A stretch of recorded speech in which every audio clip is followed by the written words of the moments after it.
Hey there. So when I say the word philosophy, what's the first thing that pops into your head? Is it like dusty old books, super abstract, complicated ideas? Well, we're going to try and flip that script today. Let's look at philosophy for what it really is, a totally practical, super essential guide for thinking clearly, and maybe even living a more examined life. Okay, so a great place to start is, well, with the word itself. Philosophy actually comes from two Greek words, philos, which means loving, and sophia, which means wisdom.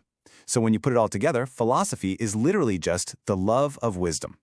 It's not about pretending you have all the answers, it's all about that passionate pursuit of understanding. In that pursuit, it really kicks off with asking the biggest, most fundamental questions you can even imagine. You know the ones. They're the questions that kind of sneak into your head in those quiet moments. Big questions about our world, what we know, and, well, our very existence. I mean, think about it. Just look around you right now. Seriously, how do you know that any of this is actually real? What's the fundamental nature of everything? This is one of the oldest, deepest questions philosophers have been wrestling with for forever. So a question like that, it falls into a very specific branch of philosophy, and it's called metaphysics.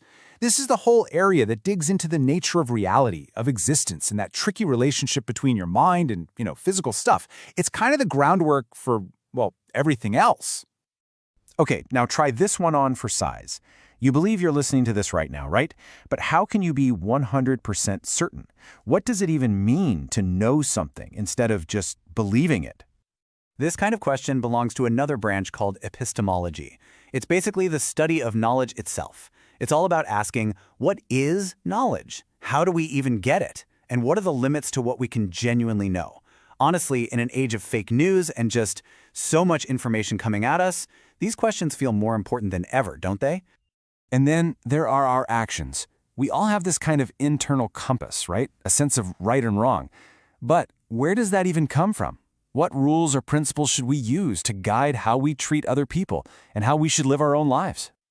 Right, and this is where ethics comes in. That's the branch of philosophy that really gets into our values and gives us different frameworks for trying to figure out what's right, what's just, and what's good. So you've got all these massive questions. How in the world do philosophers even begin to answer them? Well, they're not using telescopes or test tubes. Their number one tool is logic, which is just the study of correct reasoning. You can think of logic as the philosopher's essential toolbox. It's what helps them build really solid arguments and, just as important, take apart the weak ones. Okay, so to really get what philosophy is, it helps to talk about what it isn't. Let's clear up a few common myths, because knowing what it's not is just as important. Probably the biggest misconception is that philosophy is just having an opinion. But look, anyone can have an opinion, right? A philosophical position is totally different. You have to be able to defend it with reasons and evidence. It's got to be logically constructed, and this is the big one. You have to be willing for other people to challenge it.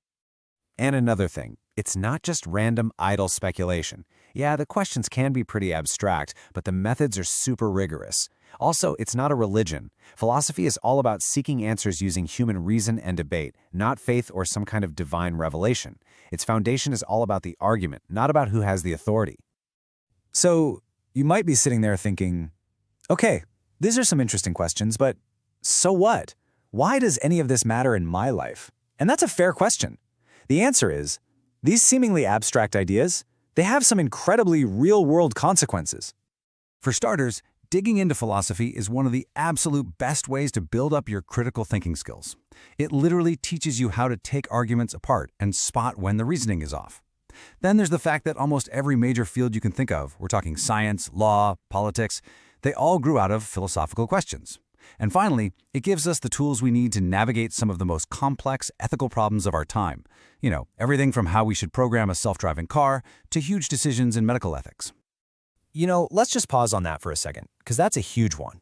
The scientific method itself, the engine that drives all of modern discovery, it didn't just pop out of nowhere. It was born from epistemology, from philosophers having these intense, rigorous debates about how we can reliably learn stuff about the world. All right, let's bring this all back down to earth.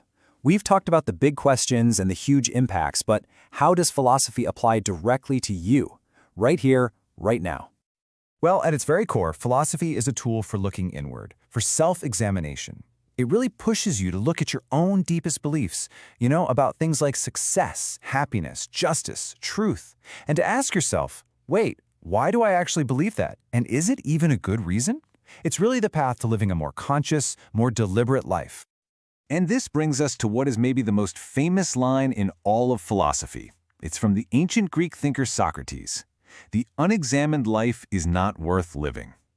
What he was getting at is that a life lived on autopilot, a life where you never stop to question your own values and your own actions, well, that's a life that isn't being fully lived.